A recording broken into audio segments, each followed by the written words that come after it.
Waalaikumsalam warahmatullahi wabarakatuh. Selamat pagi anak-anak. Selamat pagi Pak. Oke, sebelum kita mulai pelajaran pada pagi hari ini, kita berdoa bersama dengan membaca basmalah.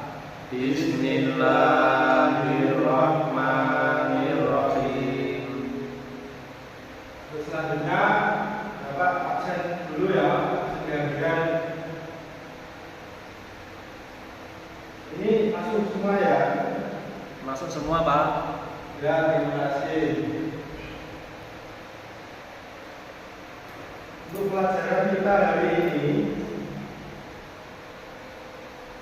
kita akan membahas tentang kerjasama. Apakah sudah ada yang tahu kerjasama itu apa? Belum. Kerja bersama-sama Pak. Kerja bersama-sama ya.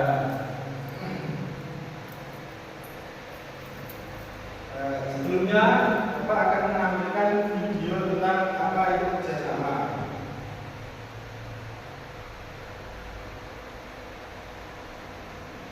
Hai anak-anak hebat, berikut beberapa video animasi tentang bentuk-bentuk kerjasama.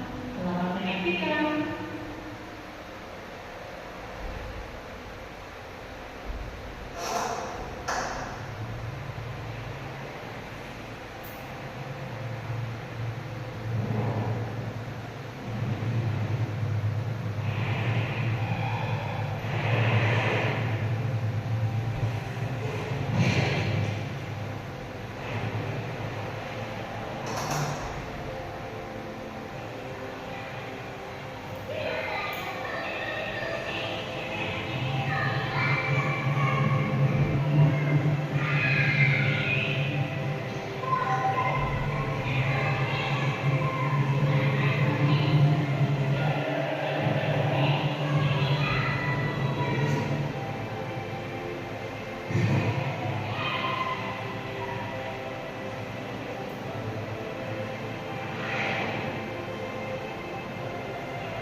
Nah, itu tadi ya, contoh video kerjasama.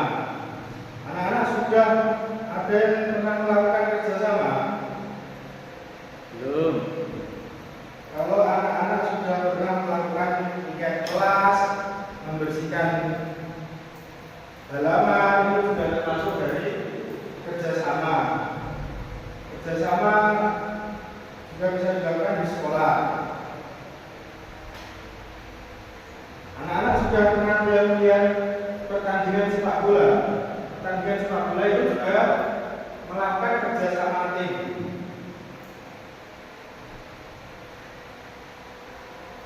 Selain itu nanti anak-anak juga dibentuk ada tiket kelas untuk membersihkan papan tulis, menata bangku, mengepel, menyapu, itu juga namanya kerjasama.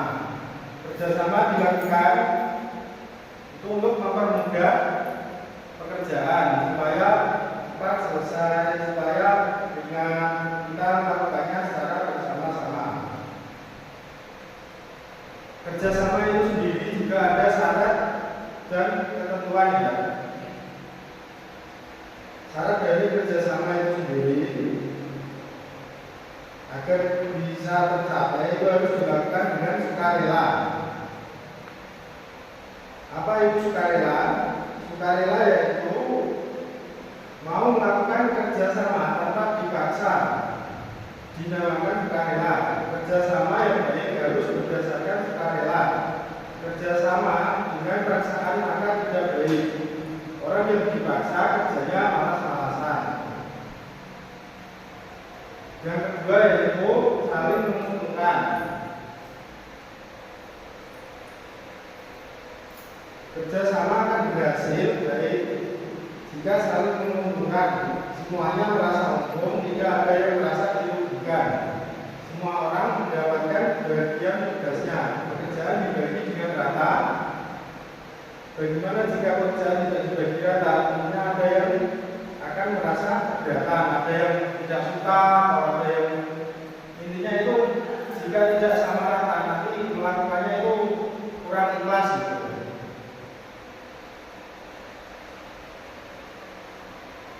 Untuk kerjasama itu sendiri,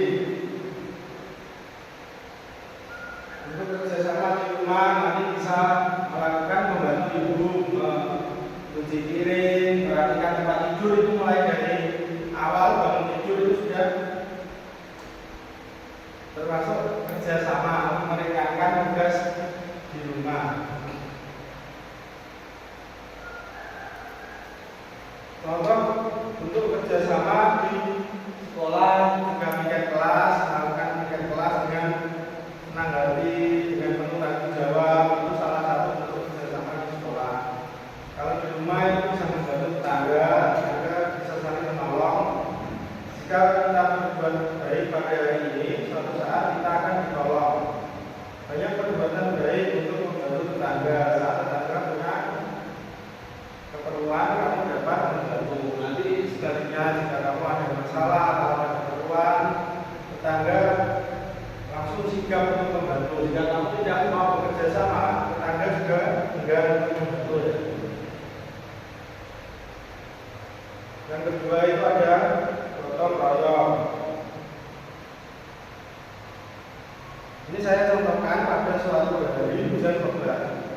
Sebuah pohon tumbang menimpa rumah Pak Ade. Atap rumah Pak Ade rusak. Semua warga datang membantu memperbaiki atap rumah Pak Ade. Warga laki-laki berdatangan dengan membawa berbagai peralatan, semua membantu memperbaiki atap rumah Pak Ade. Akhirnya rumah Pak Ade selesai diperbaiki dalam waktu yang singkat. Itu tadi ketika kita suka membantu orang, suka ikut kerja bakti, nanti orang juga akan membantu kita. Ini contohnya di rumah Pak Made, yang seharusnya pekerjaan itu selesai dalam waktu lama. Jika dilakukan dengan cara bersama-sama, bergotong royong, maka akan selesai dalam jangka waktu yang singkat. Dan pekerjaan yang berat jadi akan terasa ringan. Ini ada contoh lagi kerja bakti. Ketika mau ada acara 17 Agustusan atau acara desa lainnya, kita bisa melakukan kerja bakti. Kerja bakti juga bisa dilakukan di sekolah, tidak hanya di kelas. Di kelas tadi contohnya kan piket kelas, menghapus papan tulis, menata bangku. Nanti untuk di sekolah kita bisa mencabup rumput di tanaman, membuang sampah pada tempatnya. Ini membersihkan, tentang kebersihan sekolah itu tanggung jawab kita semua ya. Tidak hanya murid, tidak hanya guru. Jadi untuk kebersihan kelas kita bersama-sama bergotong royong untuk menjaga kebersihan sekolah. Ini contoh lagi di lingkungan tempat tinggal ada siskapling. Siskapling itu juga termasuk kerja sama. Lingkungan tempat tinggal yang aman sangat dibutuhkan. Lingkungan yang aman akan menjadikan hidup nyaman. Siapa yang menjaga keamanan lingkungan? Bagaimana agar lingkungan kita aman? Keamanan lingkungan merupakan tanggung jawab warga masyarakat. Kita bisa menjaga keamanan dengan roda malam atau siskapling tadi. Roda malam dilakukan oleh semua warga secara giliran. Biasanya dibentuk jadwal piket, jadwal jaga. Bagaimana dengan siang hari? Apa tidak perlu dijaga? Di siang hari, warga juga harus menjaga keamanan. Jika ada orang yang mencurigakan, laporkan kepada ketua RT setempat. Itu kita kerjasama itu intinya itu menjaga kekompakan, saling menghargai, saling menguntungkan, tidak ada yang dirugikan. Itu biar supaya kerjasama dapat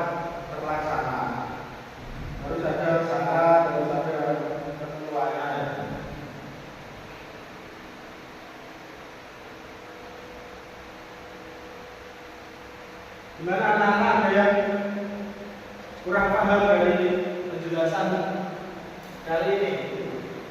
Sudah. Itu tadi penjelasan kerjasama. Jika ada yang kurang jelas nanti bisa ditanyakan ya. Iya, Pak. Jika tidak ada yang bertanya, nanti saya kasih tugas ya.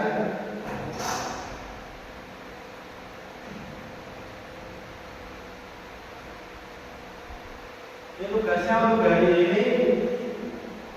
Korea halaman 52 nanti dikerjakan. Kalau sudah selesai dikumpulkan nanti ditulis di kertas, ditulis langsung jawabannya saja, tidak sama soalnya.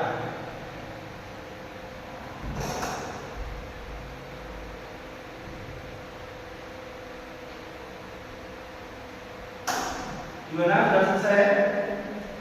Belum. Ya kalau belum dijadikan PR aja ya, dikumpulkan di depan, Ya, Pak. dibuat pelajaran